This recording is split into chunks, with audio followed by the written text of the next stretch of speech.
Y es un lujo tener entre nosotros al catedrático Francisco Michavila para darnos la ponencia de la formación y el empleo de los universitarios, estimular su creatividad.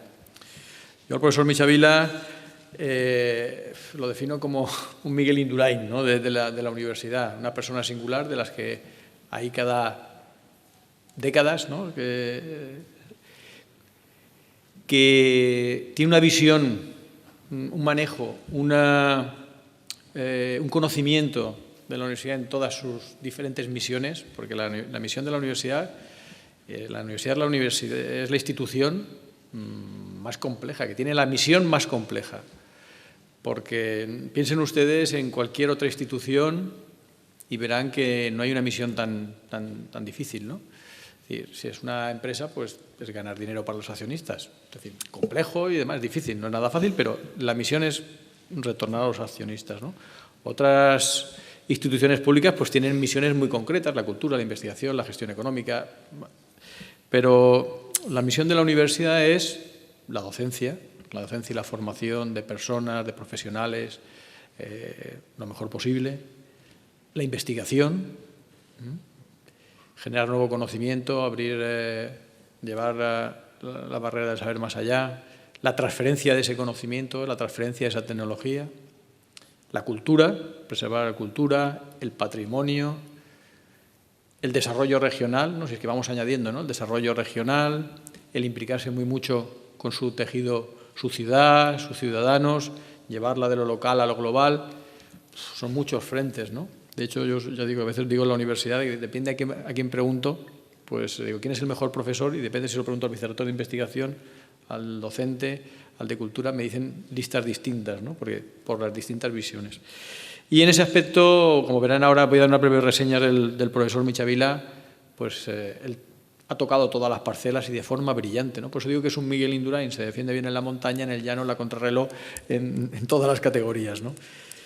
Francisco Michavila es catedrático de Matemática Aplicada de la Universidad Politécnica de Madrid, director de la Cátedra UNESCO de Gestión y Política Universitaria, rector honorario de la Universidad Jaume I, esta universidad, director de la Cátedra INCREA, y luego en gestión pues está implicado al máximo nivel, ¿no? Empezó director de la Escuela de Ingeniería Técnica Superior de Ingenieros de Minas, fue primer rector fundador de la Universidad Jaume I. 2 años más tarde fue nombrado secretario general del Consejo de Universidades y luego ha formado parte de consejos asesores de todos, muy importante de distinta índole, ¿no?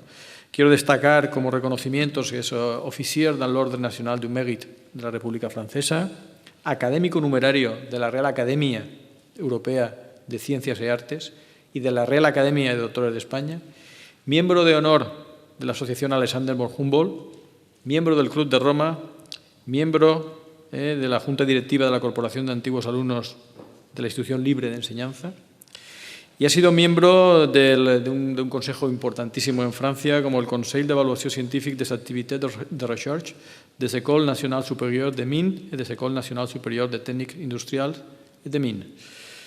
Y miembro del Comité Científico para Europa Norteamérica de UNESCO sobre educación superior, investigación y conocimiento. Es decir, ya ven ustedes que, y por si faltaba algo, está en posesión de la Medalla de Oro de la Universidad Jaume I y la Gran Cruz de la Orden Alfonso X el Sabio por el Gobierno de España, aparte de varios doctoros honoris causa, donde quiero destacar el de la Universidad de Las Palmas de Gran Canaria el pasado año 2009. Pues como digo, señor Michavila, amigo Paco, el panel es suyo. Gracias.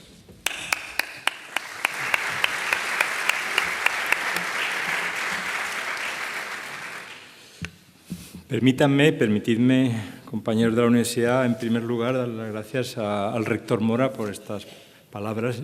Como comprenderán, son las palabras de un amigo y la amistad siempre tiene alguna connotación de excesiva y hay que agradecer que la amistad sea excesiva. Y gracias al rector de la Universidad Jaume I, de mi casa, por invitarme con el rector Mora y con el gerente, que quiero aprovechar para felicitarle muy efusivamente por la buena organización que además se palpa que tienen estas jornadas y todo su entorno. y a los colegas que estaban aquí en la mesa, ellos con papel protagonista. Ahora yo tengo que hablar, pero los protagonistas eran ellos los que tienen responsabilidades en la universidad. Gracias a todos. Y también quiero saludar a algún vicerrector de la universidad que está aquí, a la diputada Eva Alcón y a algunas otras personas que sobre todo son amigos y que están aquí acompañando. Bueno, ¿qué hago yo aquí entre gerentes? Pues, bueno, déjenme defender mi causa.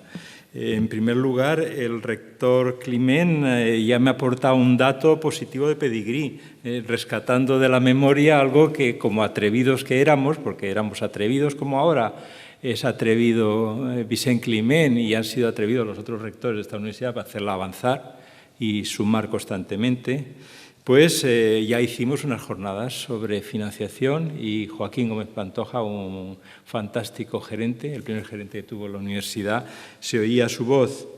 También, como esto sí que sabrán muchos, porque es en tiempo reciente, yo estoy asistiendo en papeles como lo de hoy a jornadas de gerencia en los últimos años. He estado con una intervención, una conferencia, una charla, como se quiera decir, en la de Extremadura, en la de Murcia y en alguna otra que se me escapa y prefiero no citarlo, pero sí en las últimas, por lo tanto.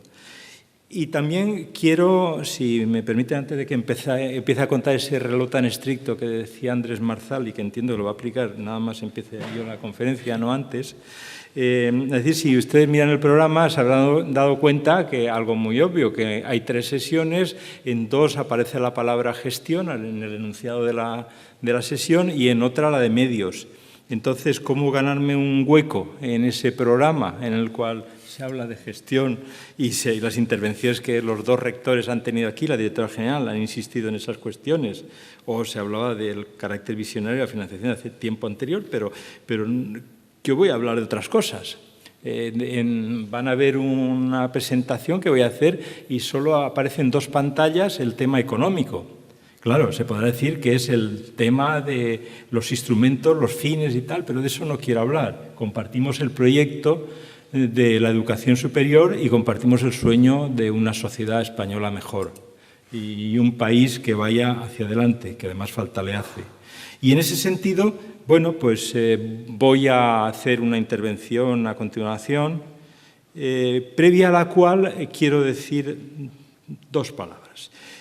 Una es el valor extraordinario, insistir, sumarme al valor extraordinario que tiene la gerencia en las universidades. No voy a ser retórico, solamente voy a decir que, como doy clase de matemáticas, lo definiría el papel de los gerentes y de sus equipos como una condición necesaria, pero no suficiente, para el buen funcionamiento de una universidad. Si una universidad funciona bien, es que hay una gerencia buena. Si hay una gerencia buena, no quiere decir que la universidad funcione bien, porque tiene que haber otras cosas, entre otras cosas, que se cree conocimiento y se transmita bien.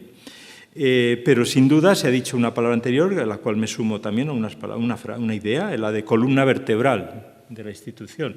Lo decía el rector Mora, el rector Climent, no me acuerdo, pero me parece muy acertado.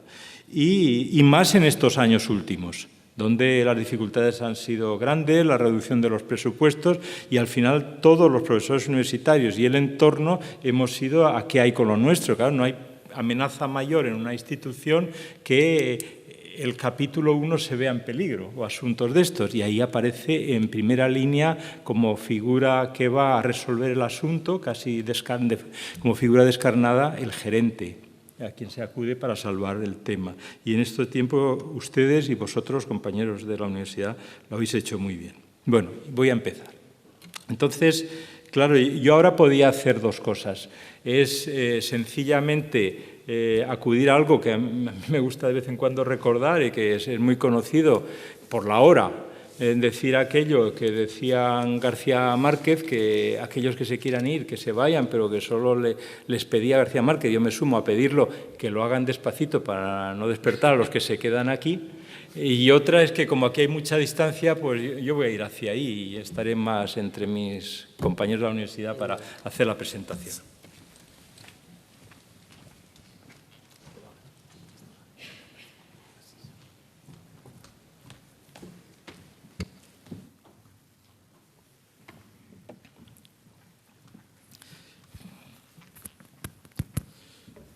Bueno, los medios técnicos de la Jaume I, ya el rector los ha elogiado y yo creo que son conocidos, la preocupación por la tecnología y el buen uso de la misma, así que supongo que todo va a funcionar bien y si me muevo por ahí no se acoplará nada y si no, pues será por mi culpa, no por los medios, porque muchas veces que he estado aquí nunca, y que estoy constantemente, nunca pasa nada.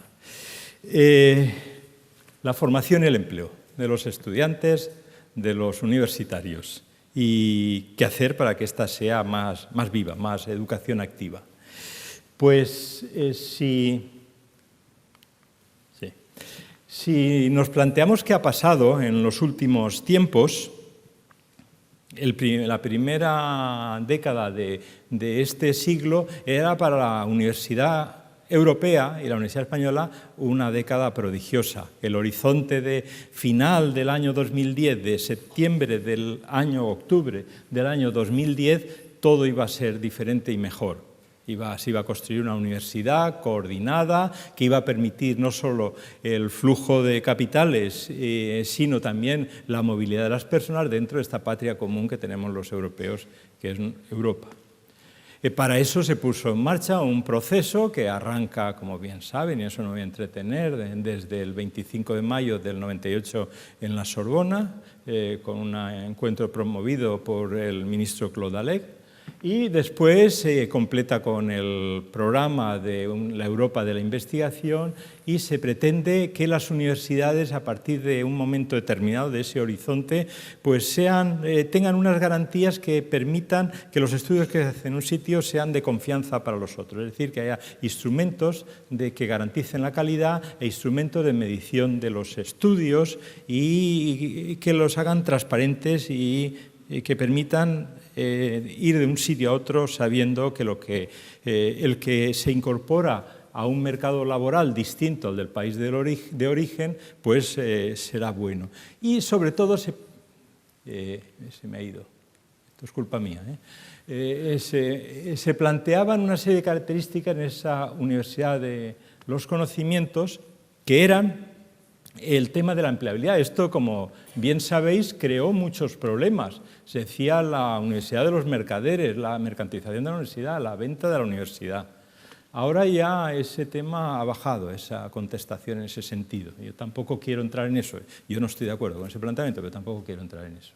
Y también se le atribuía a la universidad quizá una responsabilidad excesiva, pero que estaba ahí, que era situarla en el centro del escenario social. Es decir, una universidad capaz de, con otras fuerzas sociales, resolver los problemas de esa construcción europea. Eso se planteaba antes de la crisis económica, si llamamos el momento, fijamos el momento, eso en finales de esa década, es decir, en torno al 2008 o 2009.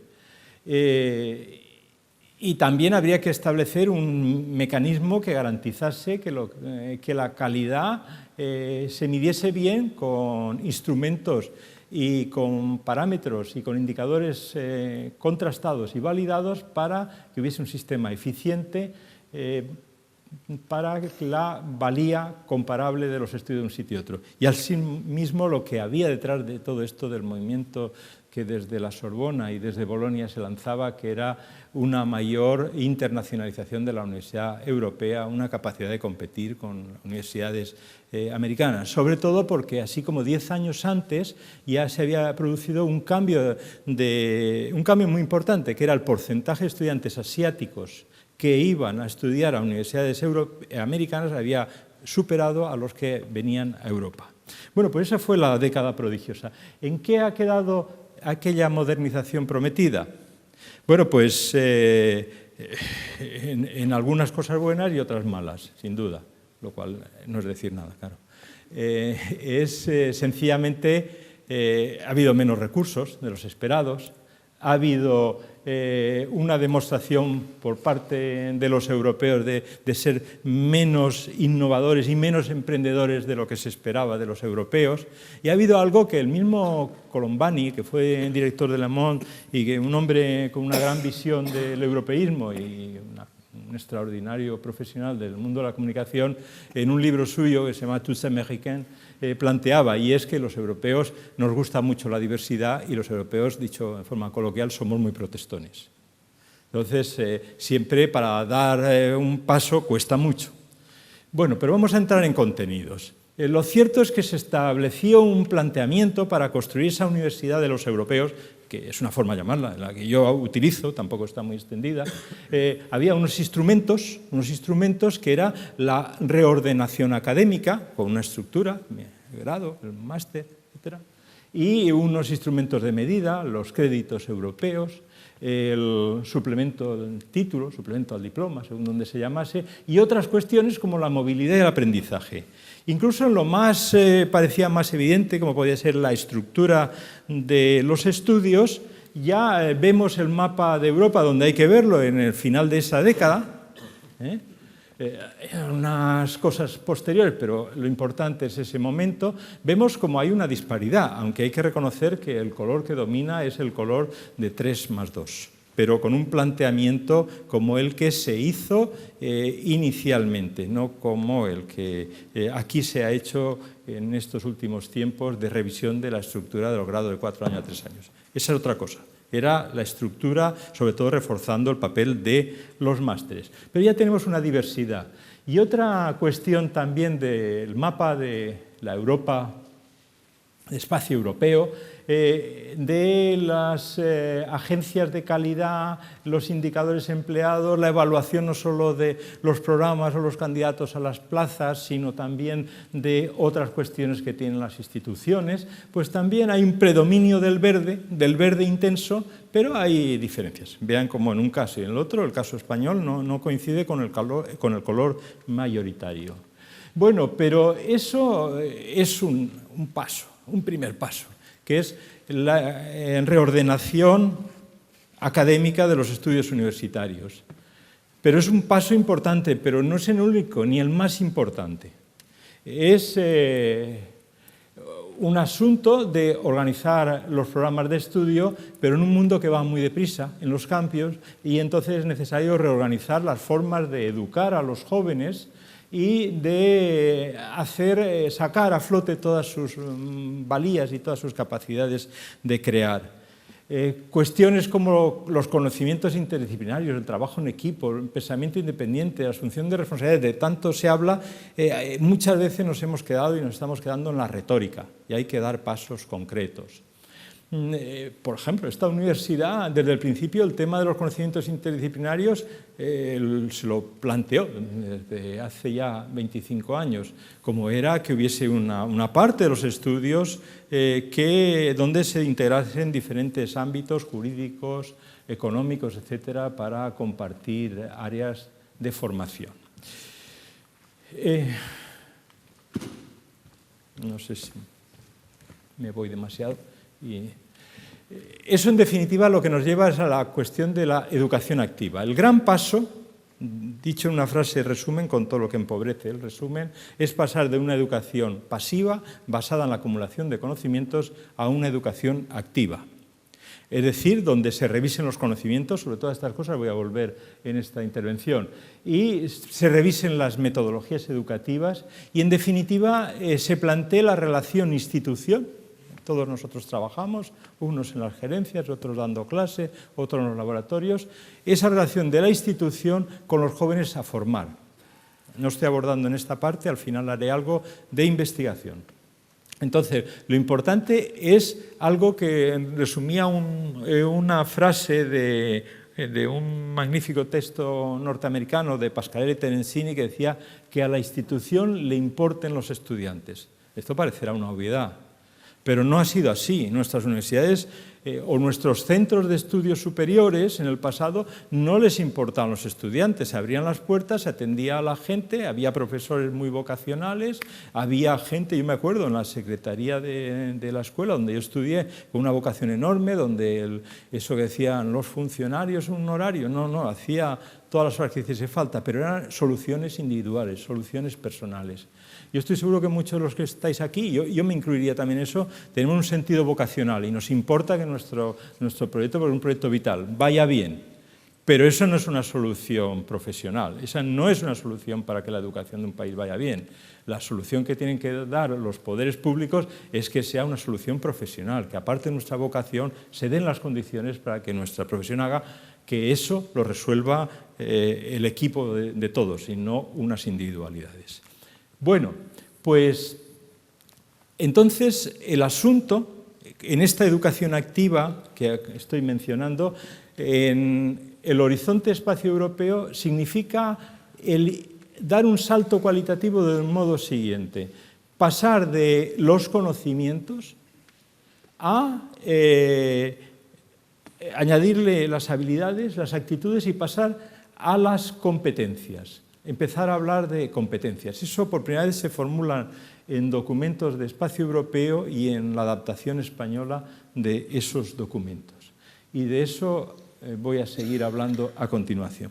¿Competencias para qué? Pues para desarrollar su profesión, para hacer sus trabajos los que se quieren dedicar, como algunos de los que estamos aquí, a ser profesores de universidad, o para ser magníficos médicos, o para ser unos filólogos extraordinarios, o lo que sea, pero para desarrollar esa profesión hay que replantear los objetivos educativos. Muy bien. ¿Y eso por qué? Pues porque no solo desde el punto de vista conceptual sea bueno, que lo es, sino porque las condiciones del mundo en el cual estamos cambian y obligan a que esto sea así. En una publicación reciente, en un artículo del País de antes del verano, aparecían los países, la influencia de la automatización en el riesgo de perder el trabajo en diferentes países. España se situaba dentro de espacio europeo, dentro de Unión Europea, el tercero en mayor riesgo de perder el trabajo. Es cierto que en el ámbito de los profesionales bien de alta cualificación el riesgo era muy bajo, pero lo cierto es que ahí hay un riesgo en países de Unión Europea y de OCDE. Y eso me permite ir a 3 años hacia atrás, en el cual en The Economist se publicaba lo antes por países y aquí se publicaba por trabajos. ¿Cuál era el riesgo de que la automatización, la computerización, como se quiera utilizar el palabra, cómo influían las diferentes profesiones? Bueno, de 0 a 1. El índice de impacto, bueno, pues ya ven ustedes lo de abajo cuáles son. Y los de arriba, pues hay algunos que son unas profesiones universitarias claramente fijadas y conocidas, y otras que no. Y claro, hay alguna opción para las profesiones que estén en riesgo, pues siempre están los seminarios religiosos, como está ahí en cuarto lugar, para ir a buscar un puesto de trabajo, ¿no?, en el futuro. Pero lo cierto es que estos dos autores pronosticaban, dentro de estos pronósticos, que hay que siempre darle un valor muy relativo, a Frey y Osborne, que en 2 decenios el 47% de los trabajos iban a automatizarse, iban a desaparecer tal como estaban concebidos. Eso nos lleva también un dato de Economist de la evolución del mercado laboral en Estados Unidos desde la Segunda Guerra Mundial. Es más o menos lo que ya se conoce, se intuye, lo que está ahí, la pérdida del trabajo de manufactura a 1/3, del 30% al 10%, el crecimiento constante de los servicios y esta evolución en la cual estamos. Y esta evolución nos podría llevar a pensar que todo trabajo que se pueda informatizar o automatizar se va a hacer. Y hay otra publicación del MIT, de David Autor, el cual dice no, depende de otras cuestiones, como es el coste laboral. Y citaba el caso de la Nissan, la producción de coches en Japón y en la India. En el primer sitio, la automatización era mucho mayor que en Japón, que en la India, donde el coste laboral, la mano de obra, era menor. Bueno, pues así las cosas. ¿Cuál es nuestro mercado laboral? Vamos a comparar, a ver los temas de ocupabilidad. Ahí tenemos en esta pantalla la distribución por áreas de los estudios de terciario, es decir, de los graduados que terminan sus estudios, en el caso español.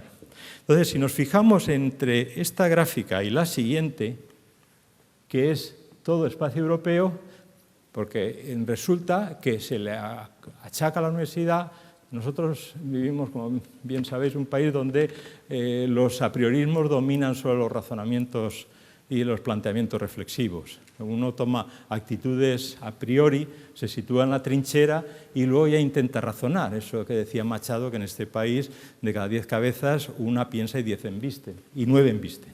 Bueno, pues entonces, si nos fijamos en el caso español y europeo, vemos que los profesionales en los perfiles son muy parecidos, salvo una diferencia fundamental. Lo otro es una oscilación del 1% de los campos. En educación en España el porcentaje es mayor, en Europa es 9,5, valor medio europeo, valor medio español, a ver si lo he estropeado, en 16,2. Y esa disminución del español al europeo de 16 a 9 se traslada a ciencias sociales en el sentido amplio que se le da al sector de ciencias sociales. Bueno, por lo tanto, aquí no está el problema. Nosotros no es que nos dediquemos a formar filólogos y lo que hacen falta sean arquitectos. Y no, eso es muy parecido. El problema está en otro sitio. Sin embargo, la mejor generación de la historia, como algunos dicen, y yo creo que es verdad, una parte importante de ellos tiene que ir a buscarse la vida fuera. Emigran a buscar otros sitios. Pues vamos a ver cómo está el tema del desempleo de los universitarios en España y los valores medios de la Unión Europea más el Reino Unido, porque ya no hay que decir de la Europa de los 28, sino de los 27 y el Reino Unido. Pues si nos fijamos en esto, veremos que el color así amarillento, yo no quiero caer en daltónico, o verde, y el rojo es el español y el otro es el de la Unión Europea 28, por decirlo ya, para no perder más el tiempo. Y si os fijáis, resulta que los estudiantes de secundaria, los que tienen la formación de secundaria en valor medio europeo, tienen un porcentaje de desempleo menor que los universitarios en España. Y bueno, y luego la distribución por países también se ve, para los que tienen estudios terciarios, la diferencia grande. Bueno, pues planteado esto como punto de partida, una cuestión que quiero abordar es ¿y cómo ven los estudiantes universitarios la Universidad Española? Porque si resulta que un efecto que se les traslada es el tema de desempleo, ¿cómo la ven? ¿Consideran que han perdido el tiempo? Como estamos acostumbrados a oír muchos textos que hablan de que la Universidad Española es una fábrica de parados, hay demasiadas universidades, hay demasiados universitarios, etc. ¿Cómo lo ven los jóvenes? ¿Y cómo lo ven aquellos que han acabado la carrera hace 5 años, que es la muestra que voy a presentar, los egresados hace 5 años? Por lo tanto, ya tienen una cierta experiencia laboral. Pues vamos a entrar a verlo. Ante la pregunta de los jóvenes de si volverían a hacer estudios universitarios, en el barómetro que realizamos nosotros ahora en febrero pasado, con una muestra de algo más de 13.000 egresados de hace 5 años, llevan 5 años en la profesión, es decir, que ya conocen esto, el 94% volverían a estudiar en la universidad. Y volverían a estudiar en la misma universidad, la misma carrera, el 54%.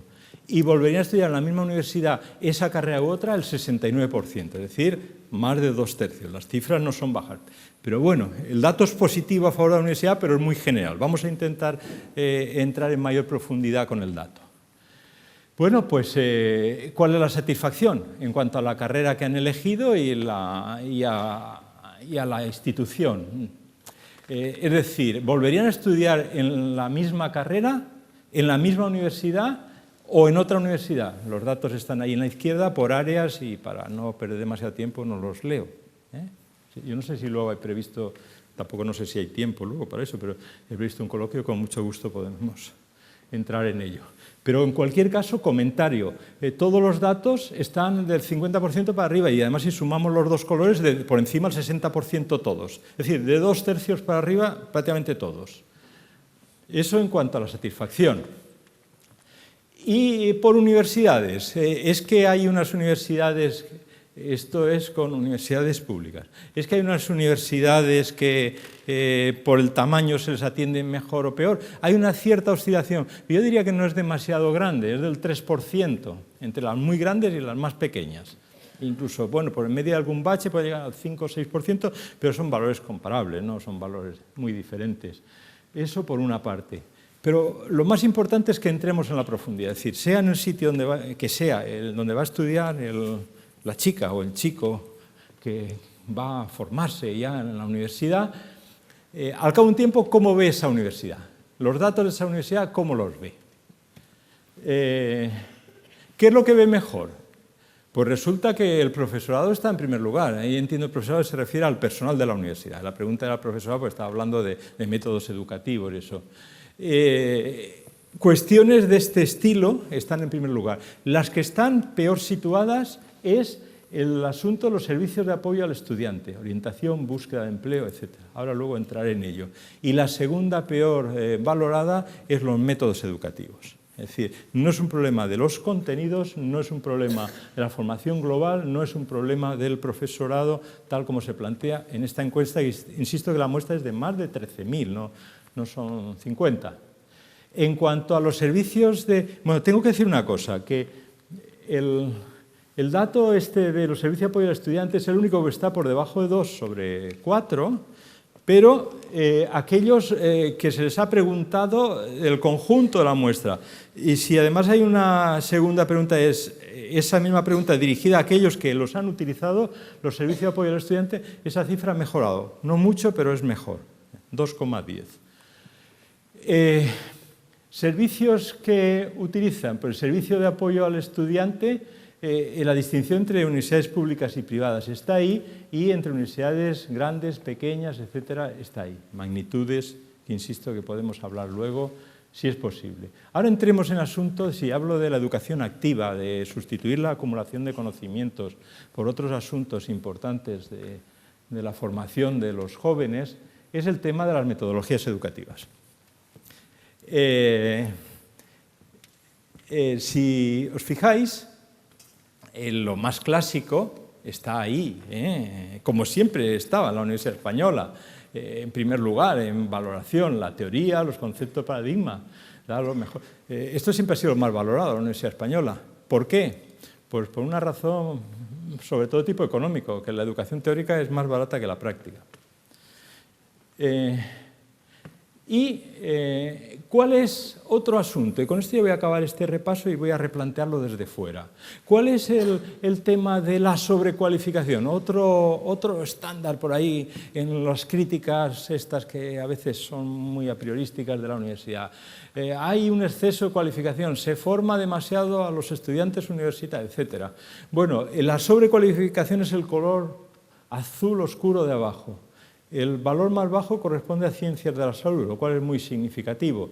Y salvo artes y humanidades, que parece por el campo que plantean es menos de carrera profesional, como somos los ingenieros, los arquitectos, los médicos, etcétera, pues tiene una cierta lógica, parece que esa cifra sea mayor, pero aún la adecuación es mayor que la suma de la infra y la sobrecualificación. Y eso en el primer empleo, cuando empezaron estos chicos y chicas de hace 5 años.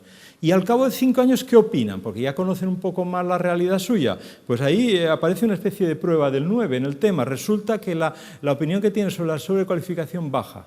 Es decir, ese exceso de cualificación en este colectivo de más de 13.000 egresados de que se hizo en el barómetro demuestra que la opinión de los que lo viven en su carne no es esa, o no es tan grave como algunos descalifican este asunto. O sea, yo creo que hay muchas cosas en nuestra universidad que están mal, muchísimas.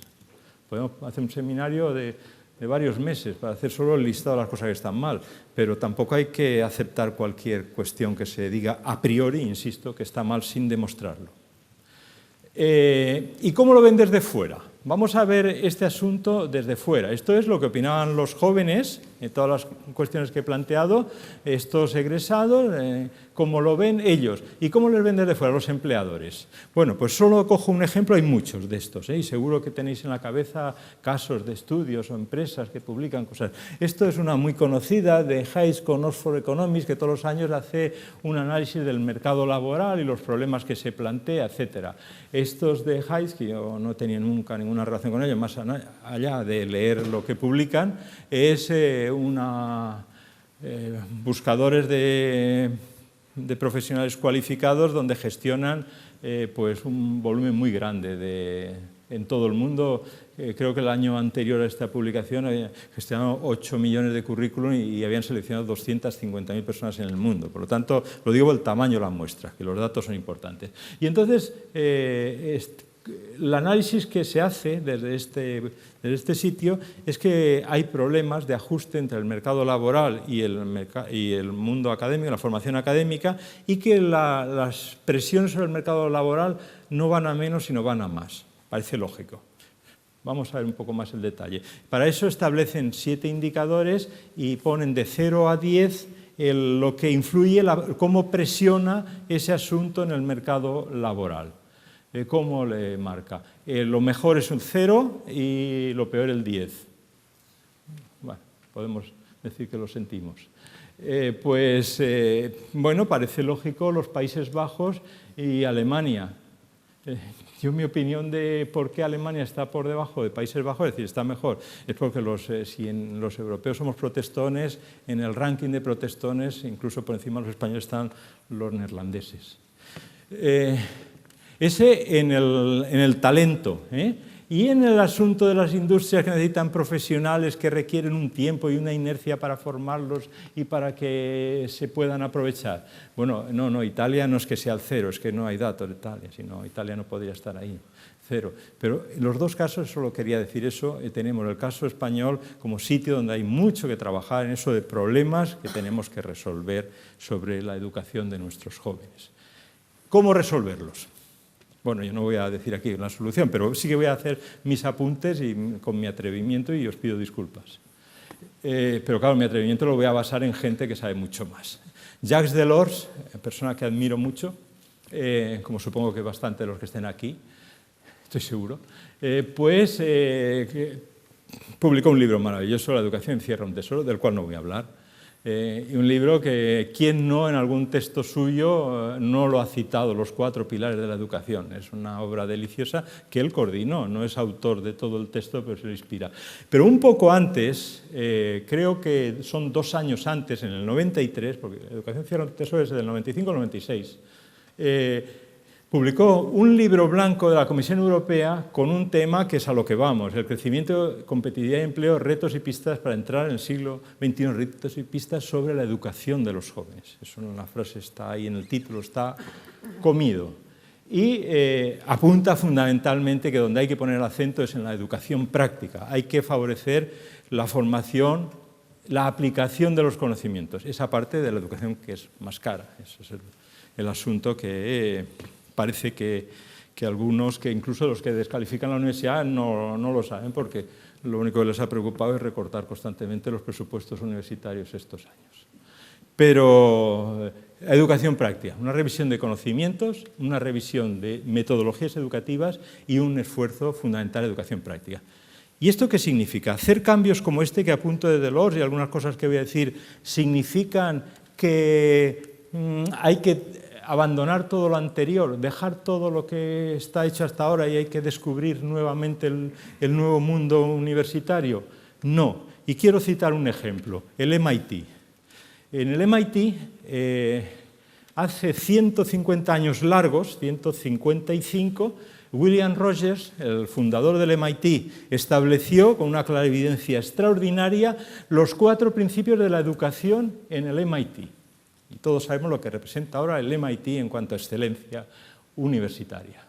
El valor educativo de la aplicación, Jacques Delors, por decirlo en tiempo actual. La responsabilidad social, compromiso con la sociedad, el aprendizaje activo, la educación activa, que estaba hablando antes, y la combinación entre la educación profesional y la educación liberal en el sentido liberal americano. Bueno, Entonces, mucho después, una presidenta, la primera presidenta, porque allí también pasan esas cosas, que están las primeras presidentas, recientemente, no en el pasado, pues Susan Hockfield dijo, ya llevamos 150 años, quizá habría que actualizar estos principios. Entonces crearon un grupo de trabajo, en la Task Force esta. Susan Hockfield fue presidenta a partir del 2004 y en el 2007 crearon este grupo para sustituir aquellos principios por otros nuevos, es decir, poner al día, como diríamos, lo que se había dicho antes. Bueno, pues la propuesta de Task Force, donde había unas personas extraordinarias de competencia académica y profesional, fue que todo lo que había antes seguía siendo válido y que lo que había que hacer era añadir otras cosas, pero no tirar abajo lo anterior, tirar abajo el edificio anterior y construir un edificio nuevo. Y entonces ahí aportan sentidos, por ejemplo, que en nuestra propia Universidad Española lo tenemos claro. Ellos lo tienen, digamos, claro con mayor excelencia que nosotros, el MIT, pero que lo tenemos claro. El sentido integrado de los valores, no, con mayor excelencia y con mayores recursos económicos, claro.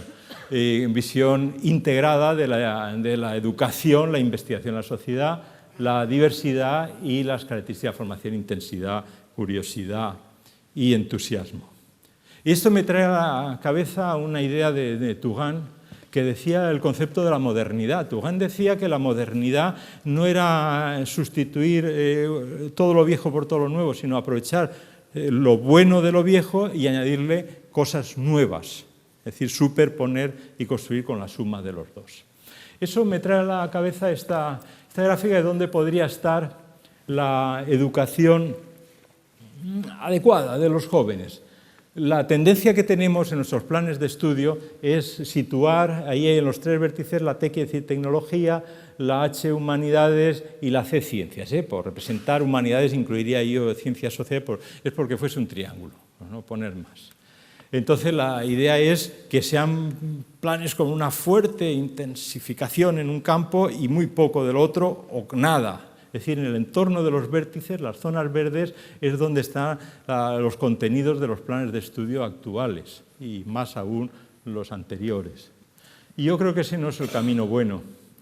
Si utilizásemos coordenadas baricéntricas, y pido perdón, pues ahí podríamos ver las zonas donde la suma de las tres componentes, la X, la Y y la Z, serían iguales a lo que podía ser cada punto de verde, pero con una redistribución de pesos entre ellos, como está representado ahí simbólicamente. La presentación se quedará aquí, si alguien la quiere, pues la podemos comentar. Yo creo que esto es muy importante. Y esto aún sigue siendo, desgraciadamente, un asunto de futuro en el planteamiento de los estudios en nuestro país. Excesiva especialización, o sea, falta de equilibrio en los conocimientos y, por lo tanto, de armonía en la madurez de la formación de los jóvenes. Bien, eso nos lleva a otro asunto, que es la educación debe de ser un compromiso global de todo el conjunto, es decir, de los estudiantes y las familias, de los gobiernos y la administración.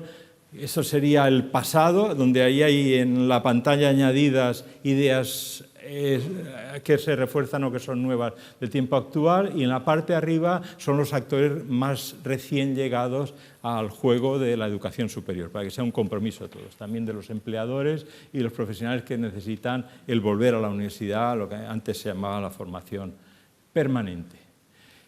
En definitiva, las universidades son un puzzle muy complejo, y con todo esto, vuelvo al principio, nos llevaría a las competencias. ¿Cuáles son las competencias que en la universidad, y ahí vuelvo a utilizar los datos del barómetro que mencionaba antes, los estudiantes adquieren más?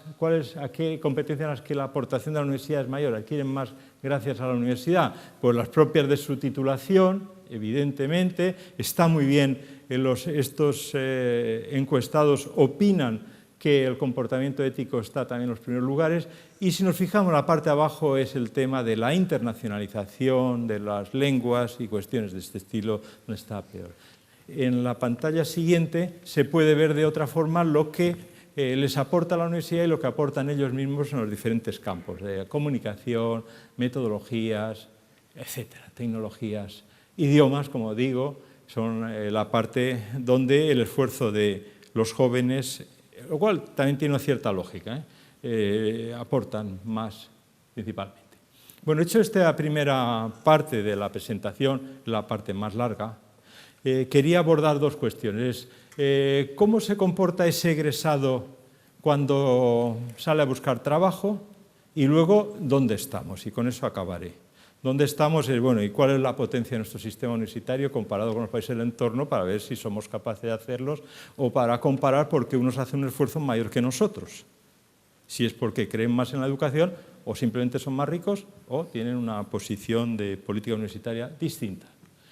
Bueno, estos son solo unos comentarios muy seleccionados, quiero decir, muy abreviados. En primer lugar, el tema de las competencias para la búsqueda de empleo. Ya digo que como en la presentación estará aquí, no me quiero entretener en las cifras porque si no el gerente y los demás que van a vigilar el cumplimiento de los horarios luego no me van a dar el café.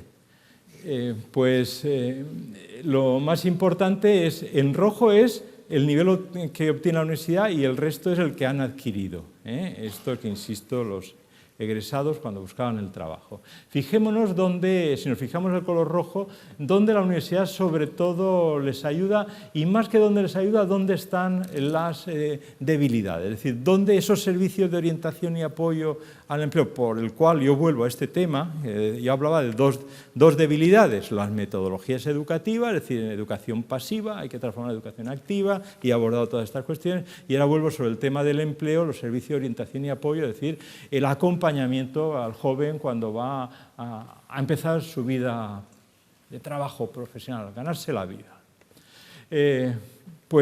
Las habilidades para las entrevistas es una de las que está abajo. Y está también, por ejemplo, abajo, la capacidad para hacer un plan de búsqueda de empleo. Esas dos cuestiones, yo sé que hay universidades que lo hacen y algunas que hacen bastante esfuerzo de esto, pero lo que opinan los jóvenes, esto de hace 5 años, es que en su tiempo se hacía poco. Y entonces hay puntos en los cuales, puntos débiles donde ellos, no que lo opine yo, ellos opinaban que era insuficiente. ¿Y por dónde han buscado estas chicas y estos chicos? ¿Dónde buscaban sobre todo su empleo? Los contactos personales es lo primero, con el 48%. ¿Y cómo están los servicios universitarios de empleo? Bajos, 21%. Es decir, ahí también hay terreno para mejorar. Y aquí el campo de trabajo de la estructura organizativa de una universidad, digamos, de todo un equipo rectoral implicado y con un papel importante de la gerencia, está ahí destacado. Y otro asunto que no me resisto a ponerlo, aunque estaba dudando, no de esta, que es ¿cuáles son los criterios que se han basado para seleccionar un puesto de trabajo? Bueno, pues evidentemente están ahí recuadrados salario y relación con los estudios porque son las dos cifras mayores, que es recorriendo eso con sentido de las agujas del reloj, pues la de arriba, de 17 no, el 25 y 21, que están ahí. Bueno, y aquí permitidme que ponga esta pantalla, la comparación entre las mujeres y los hombres a la hora de buscar empleo. Resulta que las cifras son todas muy parecidas, salvo empezando por la izquierda, la tercera y la cuarta, que son relación con los estudios y el prestigio del empleador, actividad o el puesto de trabajo. Las mujeres le dan un peso, estamos hablando de 4 puntos, que ya son muchos, un peso mayor a la vinculación con los estudios, mientras que los chicos se preocupan del prestigio del lugar o lo que le puede permitir la carrera profesional. Bueno, solo mención de que ahí hay campo para trabajar. Ahí hay campo para trabajar. Y quiero terminar, si Andrés me lo permite, yo no sé si voy bien. Sí, bueno, y perdón, y mi moderador, Paco, ¿voy bien? Pues quería 5 o 7 minutos para situar el sistema universitario español en el conjunto europeo, porque claro, si no, uno se pone a disparar y ¿cómo lo hacemos? Y es que no sabemos por dónde va el mundo, y las tensiones en la Europa, entre la Europa del Norte y el Sur, ¿y cómo está esto? Y en el tema educativo, ¿cómo está? Vamos a situarlo, porque es muy importante esto, tanto como situarlo dentro de unos presupuestos del Estado, donde ahí también aparecen otros factores de tipo político. Pero ¿cuál es la situación del sistema universitario español? ¿Es mejor nuestro sistema que otros? ¿Y qué se puede concluir de esta comparación? He cogido 10 características solo, pues si no, esto me llevaría a un discurso muy largo y entonces ahí sí que vendría lo de García Márquez. Yo he venido por aquí para que nadie se duerma, ¿eh? Pero no, perdonad la broma. Pero quiero decir que sea un motivo de mucho análisis. Vamos a ver. El análisis está basado en un trabajo de la Conferencia de Rectores de la CRUE, que lo hicimos nosotros por encargo de la conferencia, que es un análisis de comparación internacional del sistema universitario español con otros países, con otros 11, es decir, un total de 12 buscando un equilibrio dentro de Europa. Es decir, España como país del sur mediterráneo, pues nos importaban más países del sur, aunque yo no sé si Francia hay que llamarlo muy mediterráneo, pero algo sí que tiene. Y otros de Centro Europa y algunos del norte. Entonces, el análisis es de comparación entre esos 12 países, 11 más España. El primero es el porcentaje de población con estudios terciarios. Sí, estudios terciarios y luego en máster o equivalente, pero vamos a limitarnos solo al comentario de estudios terciarios. Situación española en la actualidad es valor medio europeo. Entonces, que hay un exceso de formación de nuestra, ¿cómo llamaríamos? La masa laboral, no es la palabra. Bueno, las personas que trabajan, los que quieren trabajar, se demuestra que no. Es decir, la media OCDE es 35, la media de España es 35, Países Bajos 35. En estudios terciarios, No quiero entrar en el máster porque eso algo conozco y nos llevaría a mucho análisis y no tengo ni tiempo ni tampoco capacidad para hacer mucho, pero me llevaría tiempo. Pero vamos a ver, solo pincelada de brocha gorda, pero que sitúan el tema. Lo que voy a hacer es situar el tema, y luego acabaré con un juego académico. Entonces, esto estudios terciarios. La siguiente característica es los jóvenes cuando van a la universidad, aquí no distingo entre hombres y mujeres, aunque lo podía haber puesto, todas esas cifras las tengo. Pero bueno, para lo que quiero ahora hacer es suficiente con esto. Cuando van a la universidad, antes he hablado cuando salían, esa comparación que hacía, cuando salían, vinculándolo con el desempleo y demás. Aquí es cuando van a la universidad. Pues también es muy parecido. También tiene esa diferencia con la Unión Europea más el Reino Unido, que es del área de educación, donde ahí hay una... Aunque también hay que ver luego las clasificaciones cómo se hacen en los países, pero sí que hay un poco mayor orientación en los estudios hacia la educación y un porcentaje menor en el ámbito de ciencias sociales, negocios y derecho, con la denominación específica. Ahora, ahí estamos igual, pero ahora yo quiero plantear algo importante, por lo menos yo creo que un análisis como este que pretendo hacer con más voluntad que acierto, pero pretendo hacerlo, es las diferencias que tenemos en Europa para de verdad ser más de lo que somos, bueno, si es que llegamos a ser algo, tal como está en este momento, porque yo creo que los males de la Europa social nos preocuparon en Benicàssim en julio, pero hay otros que se tendrían que preocupar mucho y se preocupan poco. Es el tema de la poca vocación por el área de ciencias y tecnología.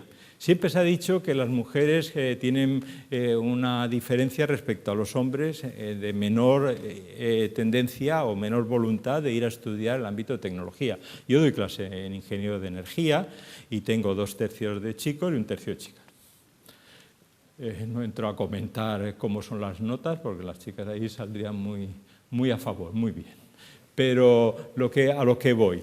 Este es un problema que si comparamos por países se sacan 2 conclusiones. Una, esa diferencia entre hombres y mujeres es común a todos los países, o unas diferencias, en el mejor caso español, un poco más acentuadas, pero no grandes las diferencias. Y segundo lugar, que estamos muy por debajo de los porcentajes que debiéramos de gente que va a estudiar ciencia fundamental y ciencia experimental, matemática, física, química y tecnología.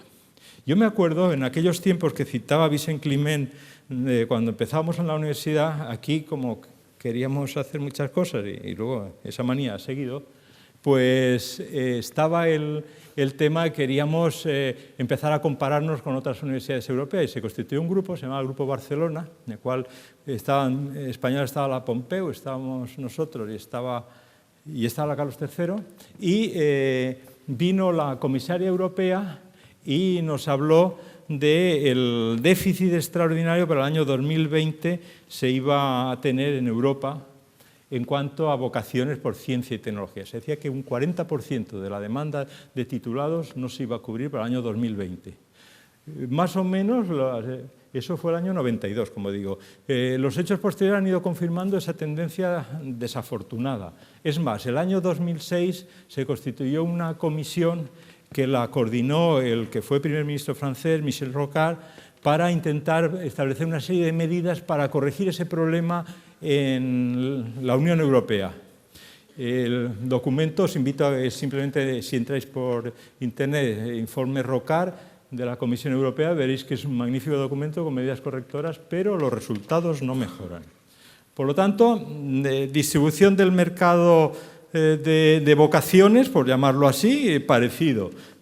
Este sesgo, esta deriva, se puede decir, es que en España hay menos vocación por este ámbito, decrecen las vocaciones por la tecnología y las mujeres tienen un diferencial desfavorable en cuanto a vocaciones por la tecnología. Por las razones no entro en ellas, sino este tema, estamos parecidos también. En formación, población con estudios terciarios parecido y en esto estamos parecidos. Ya llegaremos a lo que no estamos tan parecidos. El tema de estudiantes extranjeros. Digo que solo voy a hacer 10, creo que llevo 3. La internacionalización de nuestra universidad, ahí estamos peor que otros países.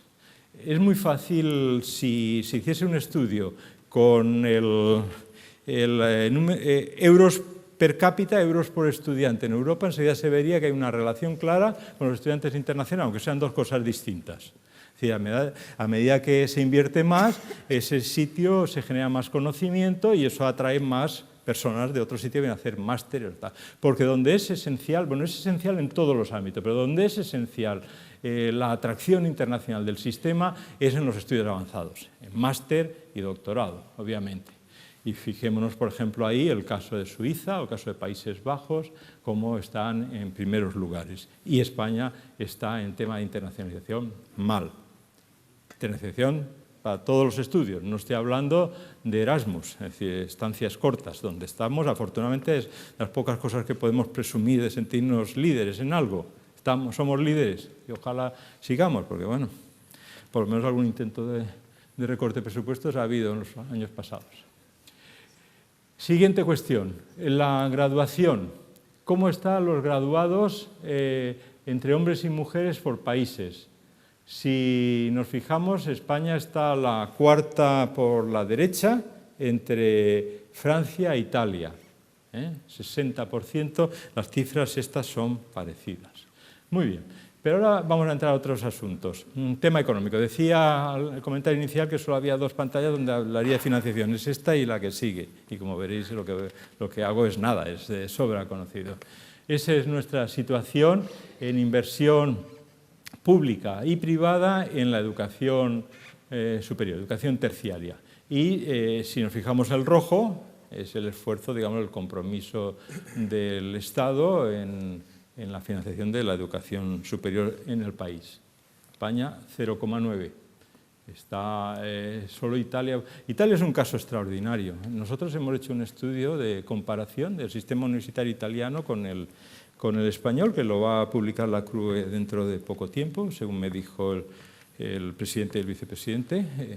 Y es fantástico porque todos los datos de Italia son peores que los de España, pero los datos, los inputs, pero los resultados son mejores. Es decir, el impacto científico, según las citas de los artículos, no salen mucho mejores, salen algo mejores. Ahora luego alguno presentaré. Y cuestiones de este estilo. Y en cambio, bueno, parece que cada uno va por su cuenta. Este es en datos, un poquito menos que España, es una décima, pero está por debajo. Por lo tanto, menos esfuerzo.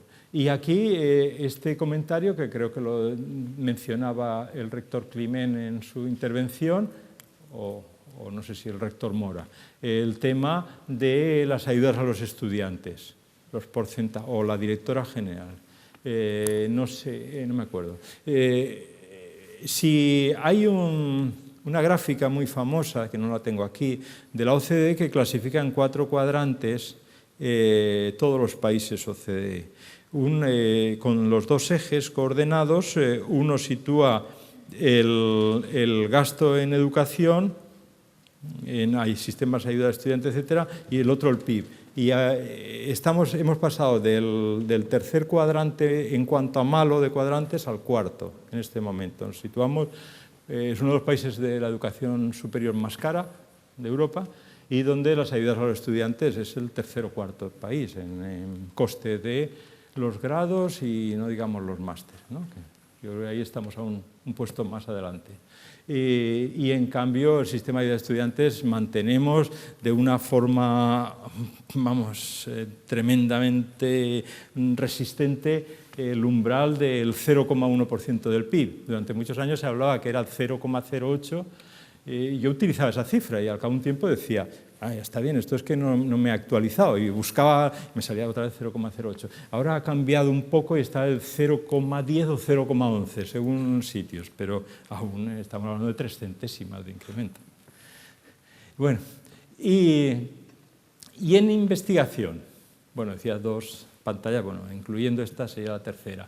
El gasto en el sector de educación, en investigación dentro del ámbito de la educación superior, es decir, en los campus universitarios. España es del 0,35 y también estamos en la cola, igual que Italia y un poquito mejor que Grecia. Por lo tanto, la radiografía educativa, ahora voy a ir a investigación, radiografía educativa es que los intereses de nuestros jóvenes son parecidos. En la formación de capital humano, donde además tenemos unos sistemas de garantía de calidad, eso me permite decir que no es que lo que aquí se llama formación, en otros sitios no se llama no formación, es parecido. Los recursos asignados son menores. Todo este planteamiento con 10 pantallas, eso siempre es una simplificación que empobrece, ya lo sé, pero es para decir, ¿nuestro esfuerzo podría ser mayor? Esa es la pregunta, no la voy a contestar. Este dato yo creo que es muy interesante. Este dato está actualizado y recoge la posición de España en investigación, que es muy buena. Es decir, yo creo que lo que se ha hecho en este país, quizá porque las universidades tenemos un sentido muy autocrítico y no sabemos decir lo que se hace, no se ha reconocido el avance tanto en educación, que estaba dicho antes, de un país con una formación hace 30 años muy por debajo de las medias de los países del entorno, a un valor medio, como hemos visto.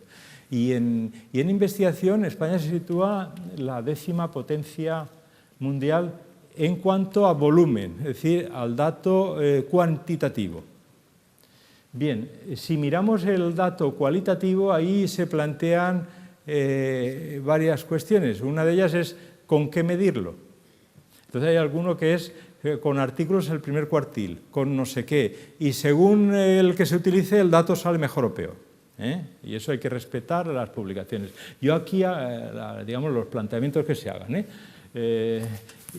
El índice H es una forma mundialmente valorada y respetada como forma de medir la calidad de la investigación. Ya digo que hay otras, pero esta yo me atrevería a decir está en la primera línea de valoración.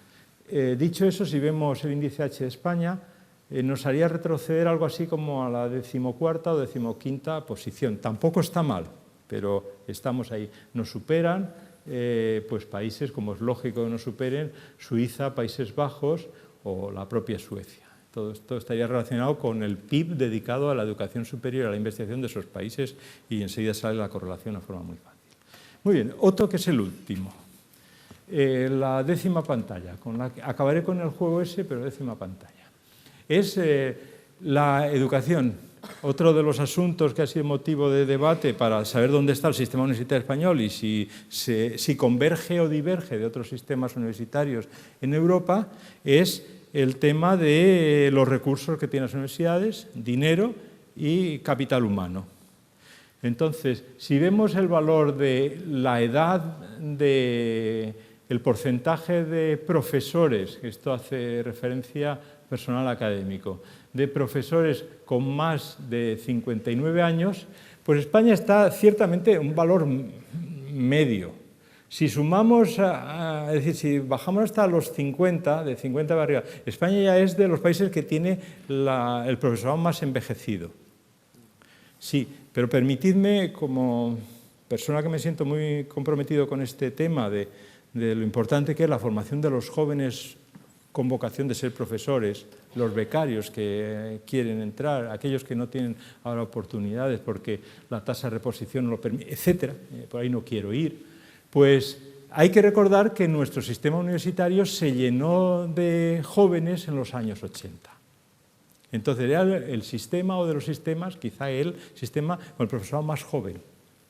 Entonces lo que ha habido ha sido una variación a envejecimiento por cerrar las puertas a la entrada de los jóvenes en la universidad.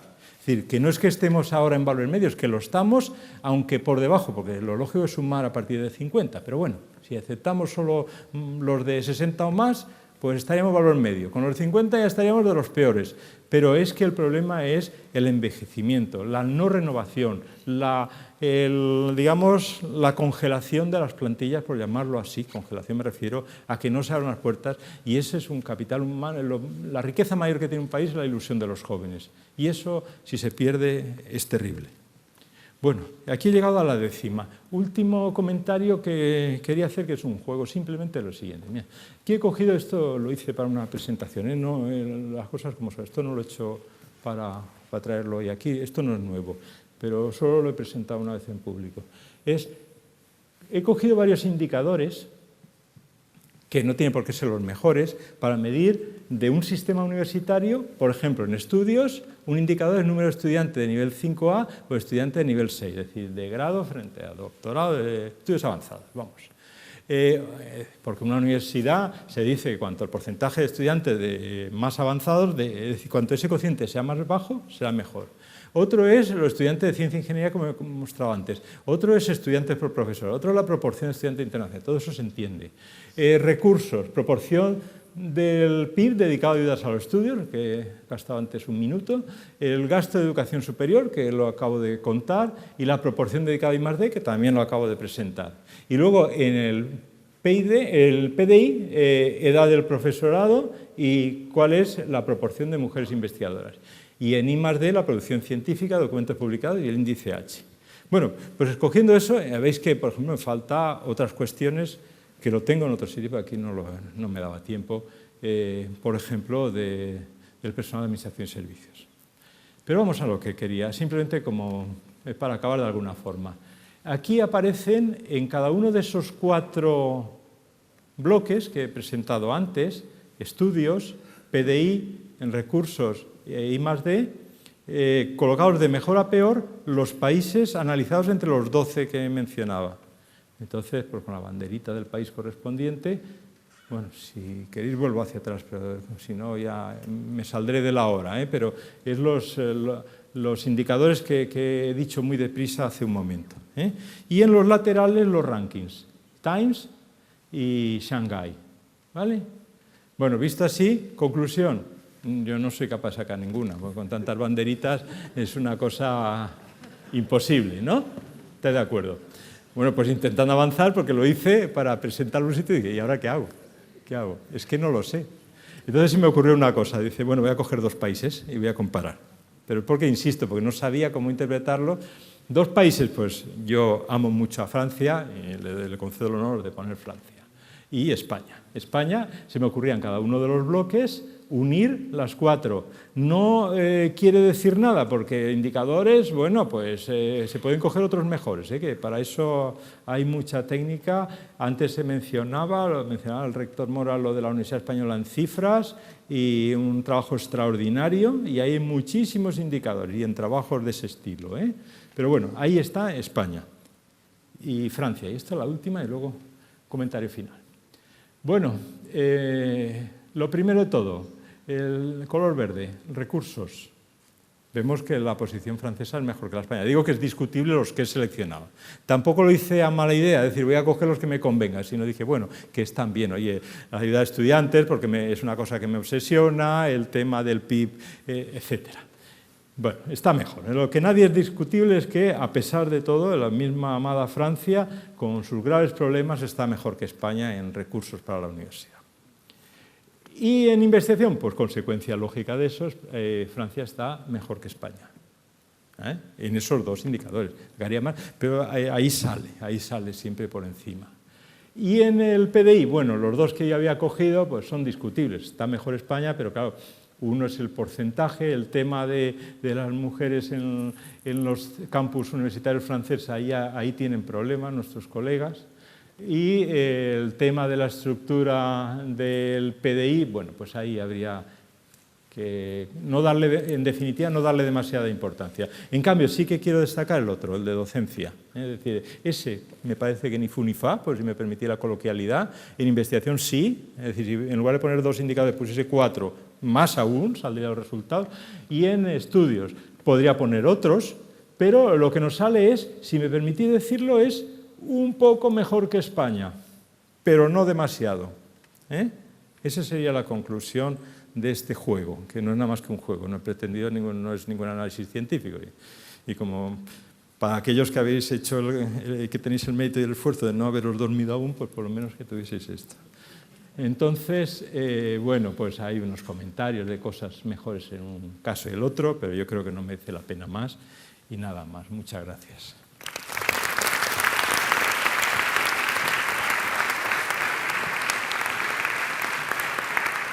¿Qué hacemos? ¿No? Se acaba, ¿no? ¿Sí? Sí.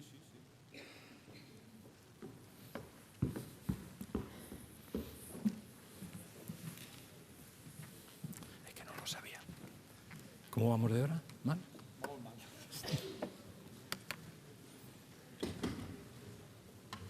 Muchas gracias, Paco, por el brillante panorama, la brillante presentación, que en un panorama de la situación española en Europa. Y aunque vamos mal de tiempo, si hubiese alguna pregunta, si alguno de ustedes tiene alguna cuestión para trasladar a Paco. Tenéis ganas del café, ¿no? Café. Pues pasamos entonces al café. Muchas gracias, Paco. Gracias. Muy bien, ¿eh? Sí.